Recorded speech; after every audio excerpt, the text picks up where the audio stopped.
예수 믿으면 예수 안에 들어옵니다. 그래서 그리스도 예수 안에 들어오면 하나님께서는 그를 새로운 피조물로 바꾸어 주신다고 말씀했습니다. 누구든지 그리스도 안에 있으면 다 같이 새로운 피조물이라. 이전 것은 지나갔으니 보라 새 것이 되었도다. 새 것입니다. 이 새 것. 사실 저 자신도 그렇고 여러분도 그렇고 예수를 믿은 다음에 성경을 펴보면 나는 새 것이요 새로운 피조물이라고 성경은 선언합니다. 그렇지만 실제로 나 자신을 볼 때 새 것이 되었다고 말할 수 있는 어떤 변화가 외적으로 잘 보이지 않습니다. 그래서 우리는요 항상 눈으로 보고 귀로 듣고 손으로 만지면서 느끼면서 어떤 변화를 감촉하는 어차피 인간이기 때문에 하나님께서 말씀하시는 이 영적인 변화를 사실 있는 그대로 감지를 못합니다. 감지를 해도 그저 어떤 일부분만 감지를 하는 거예요. 그러니까 그리스도 안에 있으면 새로운 피조물이라. 누가 새로운 피조물로 만들었어요? 하나님께서 만드신 거 아닙니까? 우리를 다시 새 것으로 만드셨다는데 하나님이 만드신 새 것이라는 것이 어느 정도의 존재인가를 우리는 다 모릅니다. 하나님이 만드신 것은 영적인 거예요. 우리는 보고 느끼는 것이 항상 육적인 것을 벗어나지 못해요. 영적인 것은 조금 느끼는 정도, 부분적으로 느끼는 정도에 지나지 않습니다. 그러니까 제가 볼 때 하나님이 새로운 피조물이라고 이렇게 선언한 나 자신의 존재는 내가 지금 알고 있는 나 자신보다도 훨씬 영광스럽고 훨씬 아름답고 훨씬 완전하다고 저는 믿습니다. 아멘. 여러분도 마찬가지 그렇게 믿으시기 바랍니다. 내가 볼 때는 대단히 달라진 것 같지를 않아요. 또 약간 달라진 거 있어도 그렇게 대수롭게 여길 만한 것이 못 되는 것 같아요.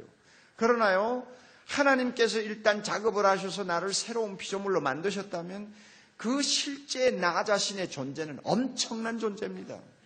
대단한 거예요. 그래서 얼마나 우리가 대단한 존재인가를 우리가 알게 하기 위해서 우리의 명칭을 많이 바꾸었지 않습니까? 하나님의 아들, 하나님의 자녀. 이거 얼마나 대단한 겁니까? 그렇잖아요? 또 왕 같은 제사장. 얼마나 대단한 이름입니까? 또 예수님을 닮은 예수의 제자. 이런 명칭들만 우리가 대충 검토를 해보아도 내가 지금 나 자신에 대해서 알고 있는 것보다는 훨씬 영광스러운 존재가 바로 나의 실제 존재라는 것을 알 수가 있습니다. 오늘 우리가 읽은 본문에는 하나님이 만드신 새로운 피조물이 갖는 몇 가지 중요한 특징이 나옵니다. 첫째는요, 하나님이 만드신 새로운 피조물 내 자신에게 있어서 발견할 수 있는 첫 번째 특징은 옛자가 죽었다는 것입니다. 옛 사람이 죽었다는 것입니다. 여러분 보세요. 14절.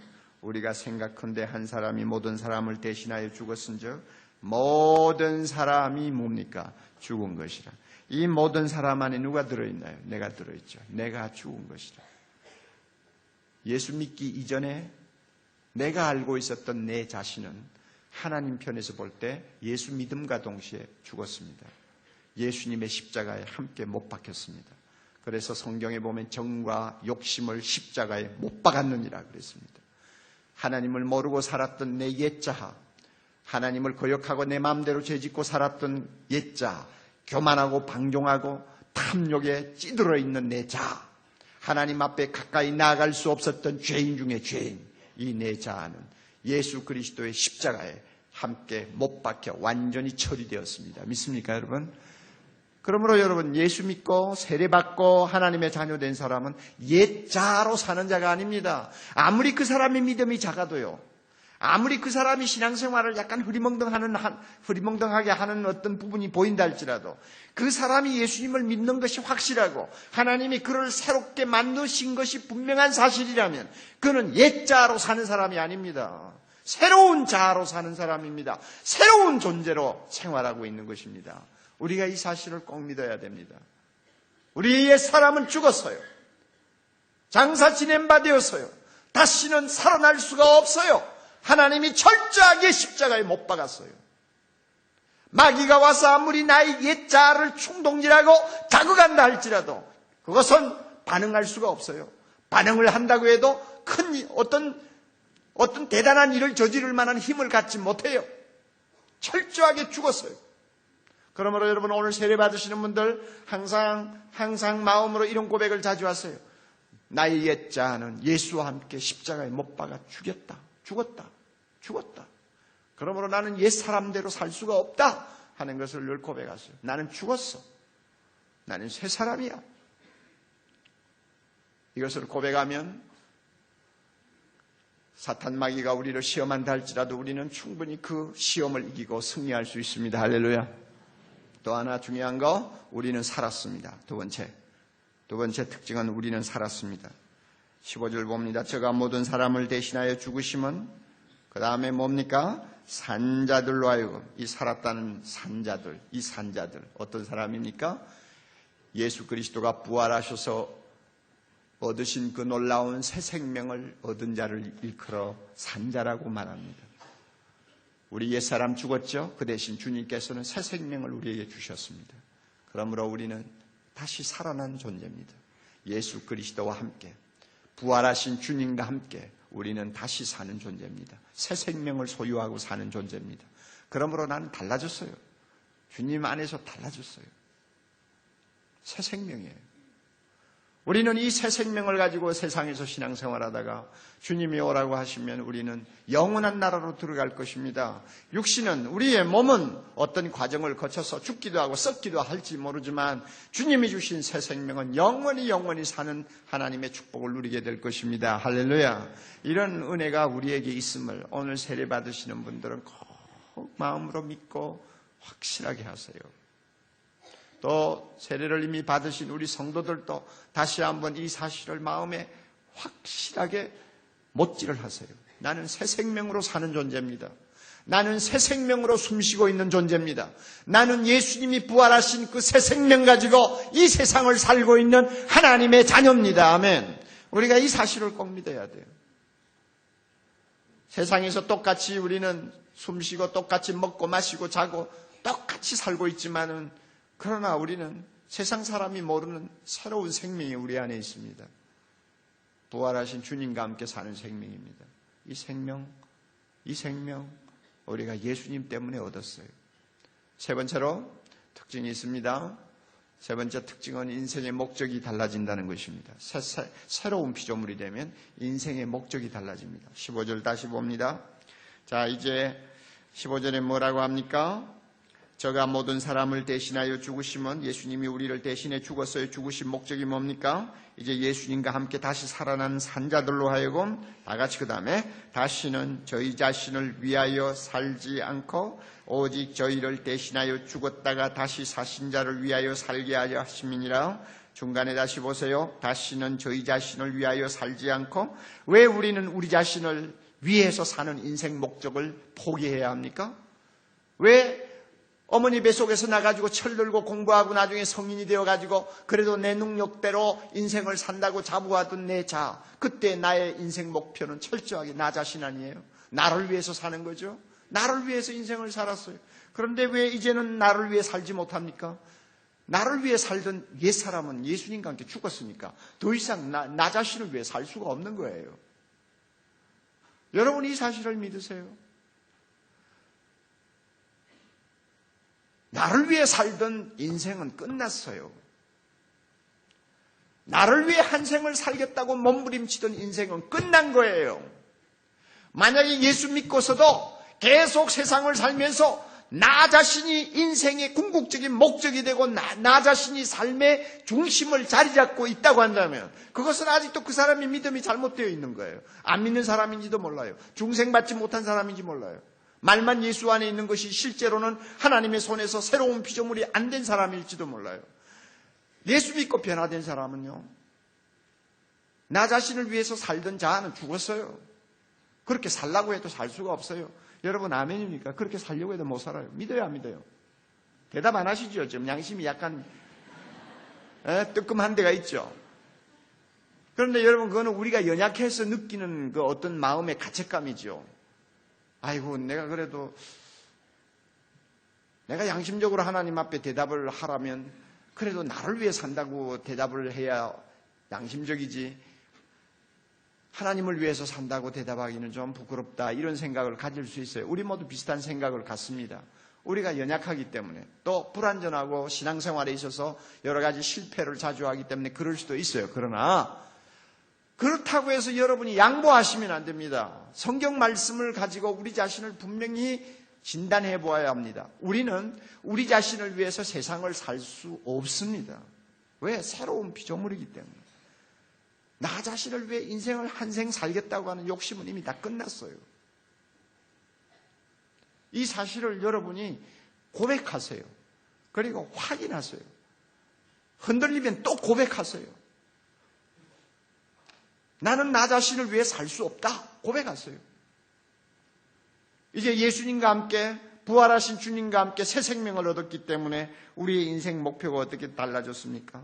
다시 사신 예수 그리스도를 위해서 살도록 우리의 삶의 목표가 바뀌었다고 그랬어요. 우리는 예수님을 위해 사는 사람입니다. 그래서 로마서에 보면 우리 중에 누구도 자기를 위하여 사는 자가 없고 자기를 위하여 죽는 자도 없도다. 우리가 사나 죽으나 누구의 것이요? 주님의 것이요. 주님의 것이니까 주님을 위해 살아야죠. 별 수가 없어요. 여러분 시장에서 장사하세요? 왜 장사합니까? 먹고 살기 위해 장사하죠. 자식 공부시키기 위해 장사하죠. 우리가 인간적으로 대답하면 그렇습니다. 그러나 신앙적으로 대답하세요. 왜 삽니까? 왜 장사하세요? 왜 장사하세요? 누구를 위해서 살기 위해? 다시 부활하신 예수님을 위해 살기 위해 장사하는 거예요. 여러분 공무원이세요? 왜 공무원 생활하세요? 예, 국가에 봉사하는 충복으로서 소명을 다하기 위해서 공무원으로서 일한다고 그러겠죠. 옳은 대답이에요. 그러나 그것은 어디까지나 인간적인 대답이에요. 영적으로 대답합시다. 왜 공무원으로서 그렇게 한 생을 살고 있습니까? 나를 구원하신 예수 그리스도, 부활하신 주님을 위해 살기 위해서, 주님을 위해서 나는 이렇게 삽니다. 나의 삶 전부가 내 것이 아니에요. 왜? 주님을 위해서 살도록 우리는 새로운 피조물로 바뀌었기 때문입니다. 우리는 달라진 존재예요. 어떤 직업을 가지고 어떤 모양으로 세상을 살던 간에 우리는 모두 다 주님을 위해서 사는 사람입니다. 있습니까? 나를 위해 살지 않습니다. 나를 위해 살 수가 없어요. 그런 자아는 이미 죽었어요. 오늘 세례 받으시는 분들 여러분, 세례 받는 것은 예수님의 소유가 된다는 의미 아닙니까? 그리고 하나님께서 여러분의 모든 죄를 다 용서해 주셨다는 것을 세상 앞에 공포하는 것이 세례예요. 알겠어요? 그래서 모든 죄가 용서받았다는 것을 모든 사람 앞에서 공포하는 거예요. 그래서 나의 옛 사람은 죽어버리고 예수님과 함께 새 사람이 되었다는 것을 공포하는 거예요. 우리 교회에서는 물속에 집어넣었다가 일으키는 침례는 주지 않아요. 머리에 물을 끼얹어서 세례를 줍니다마는 의미는 여러분은 물속에 들어갔다 나온 사람과 같아요. 예수님과 함께 죽고 예수님과 함께 사는 것을, 산 사람이라는 것을 모든 세상 앞에 고백하는 것입니다. 이게 세례예요. 자, 이렇게 여러분이 세례 받으셨어요? 세례 받으셨으면 분명히 하세요. 이제는 여러분을 위해서 인생은 살지 않습니다. 여러분은 새로운 피조물이에요. 하나님이 만드셨어요. 누구를 위해 살아요? 나를 위해 십자가에 죽으시고 다시 사신 예수님을 위해서 사는 생이에요. 그렇기 때문에 성경에 보면 옛날에 노예로 살던 사람도 그 노예의 일이 결국은 하나님의 일이 되어버렸어요. 평생 노예로 살다가 갔어요. 평생 노예로 살다가 갔지만 분명히 성경은 말씀합니다. 너희가 예수 믿은 다음에는 비록 노예로 살지라도 그것은 주인을 섬기는 삶이 아니고 주님을 섬기는 삶이다.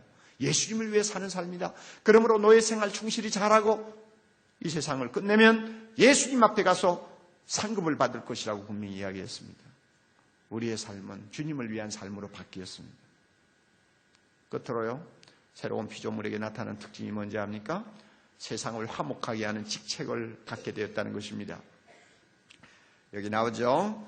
18절 나오죠. 18절 모든 것이 하나님께로 났나니 저가 그리스도로 말미암아 우리를 자기와 화목하게 하시고 다 같이요. 또 우리에게 화목하게 하는 직책을 주셨으니 이제 우리가 세상을 살면서 제일 우리의 관심이 많이 가는 중요한 일이 하나 있습니다. 그것은 이 세상 모든 사람이 나처럼 예수 믿고 하나님과 화해하고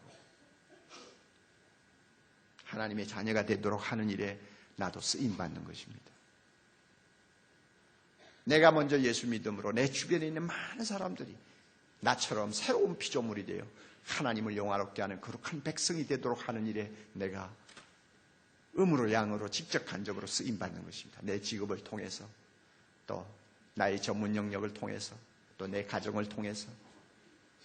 그래서 우리 모두는 새로운 피조물이 된 다음부터는 어떻게 하든지 하나님과 세상 사람을 서로 손잡게 만들어서 그 세상 사람들이 구원받고 하나님의 영광을 위해서 사는 자로 바꾸어 놓는, 그래서 이 땅에 하나님 나라가 임하게 하는 일에 우리가 정성을 쏟아서 헌신하는 것입니다. 이것이 화목하게 하는 직책입니다. 하나님이 우리에게 이 직책을 주셨어요. 왜? 세상은 결국 심판받고 없어질 테니까. 결국 세상은 다 없어져요. 이제 우리 앞에 다가오는 것은 하나님 나라입니다. 그 하나님 나라는 하나님과 함께 사는 나라예요. 하나님과 함께 화목하지 아니한 사람은 아무도 그 나라에 들어갈 수가 없어요. 그 나라만이 우리 앞에 있어요. 그 나라만이 우리의 소망이에요. 그 나라만이 우리의 위로요 기쁨입니다. 할렐루야. 그 나라가 다가와요. 그러므로 썩어 없어지는 세상, 잠깐 있다가 없어지는 더러운 세상을 위해서 사는 우리가 아니고 영원한 나라를 위해 살 수 있도록 하나님이 우리의 신분을 바꾸어 놨어요. 우리의 직분을 바꾸어 놨어요. 새로운 피조물이에요. 자, 여러분, 새로운 피조물 정리합시다. 하나님이 우리를 예수 믿자마자 바꾸어 놨어요. 그 모습을 우리가 다 볼 수가 없어요. 그 영광을 우리가 다 볼 수가 없어요. 옥목사의 새로운 피조물 된 내 내면의 자아가 얼마나 영광스럽고 광채가 나는지 내가 다 알지 못해요. 아마 내가 죽으면 그 다음에는 당장 알게 되겠죠. 아니면 예수님이 재림하시면 당장 알게 되겠죠. 그러나 지금은 몰라요. 그러나 엄청난 변화, 굉장한 영광, 놀라운 신분 우리가 갖게 됩니다. 이게 새로운 피조물이에요. 특징이 뭡니까? 첫째 뭐요? 옛자는, 옛사람은 뭐 했다고? 죽었어요. 더 이상 안 돼요. 그 옛사람은 무엇이 특징입니까? 자기를 위해서 인생을 사는 것이 특징이에요. 죽었어요, 이제. 그러므로 우리 모두는 안 돼요, 이제는. 그런 식으로 살지는 못해요. 자, 두 번째 특징이 뭡니까? 예수와 함께 다시 살아 새 생명 얻었어요. 새 생명 얻었어요. 그 다음에 세 번째로 이 새 생명 얻은 우리는 무엇을 인생의 목표로 삼고 살게 된다고요? 예수님을 위해서 사는 거예요. 예수님이 인생의 목표가 되었어요. 예수님이 인생의 목표가 되었어요. 그러므로 나를 위해 살지 않아요. 우리는 하나님을 위해 살아요. 예수님을 위해 살아요. 그 다음에 네 번째로 뭡니까? 화목하게 하는 직책을 가지고 사는 존재가 되었다고 말했습니다. 그래서 장차 나타날 하나님 나라를 위하여 우리의 삶을 통해서 준비하고 헌신하고 봉사해서 하나님 나라에서 하늘의 별과 같이 빛날 영광스러운 모습으로 우리가 살 것을 기대하고 이 세상을 우리가 살게 되어 있습니다. 그러므로 우리의 직분, 우리의 신분 다 달라졌어요. 이게 새로운 피조물입니다. 오늘 세례 받으시는 여러분들, 여러분에게 일어난 변화를 우리가 다 감지할 수는 없지만은 하나님의 말씀을 통해서 다시 한번 확인하시고 오늘 세례 받으시는 것이 얼마나 대단한 일인가를 여러분이 깊이 인식할 수 있기를 바랍니다. 성령께서 여러분의 마음을 여시고 깨닫게 해주시기를 바랍니다.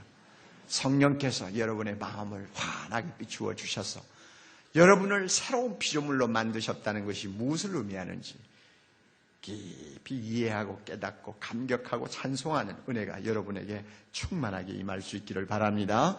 그리고 우리 먼저 믿으신 우리 성도 여러분들도 다시 한번 새로운 피조물 된 우리의 영광스러운 모습을 보면서 하나님 앞에 감사하고 이 사실을 이 사실을 어쩌다가 잊어버리고 지금까지 세상을 살았고 신앙생활했다면 주님 앞에 참 자신의 부끄러움을 회개하고 우리 모습이 새로운 피조물 된 모습으로서 죽었고 살았고 주를 위하여 그리고 화목하게 하는 직책을 가지고 이 세상을 살아야 한다는 사실을 여러분이 다시 한번 깊이 인식하는 귀한 시간이 될 수 있기를 바랍니다. 다 같이 기도하십시다. 아버지 하나님, 우리에게 예수 그리스도를 주시고 예수 그리스도를 통해서 화목하게 한 아니 예수 그리스도를 통해서 우리가 하나님의 손에서 새로운 피조물이 되도록 인도해 주신 것을 감사합니다.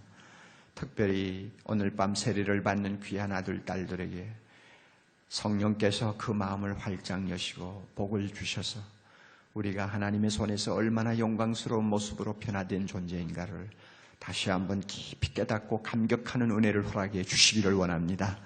하나님 아버지시여, 세례를 받을 때 성부와 성자와 성령의 이름으로 세례를 받을 때 이들 모두가 다시 한번 성령의 충만함을 받는 귀한 역사를 주시옵소서. 이 시간 이 자리에서 함께 예배드리며 주께 감사하는 거룩한 성도들에게 새로운 피조물된 영광을 다시 보여주시옵소서. 새로운 피조물된 내 자신의 모습을 보여주시옵소서. 볼 수 있게 해주셔서 하나님을 찬양하는 아름다운 은혜가 있게 해주옵소서. 예수님 이름으로 기도하옵나이다. 아멘.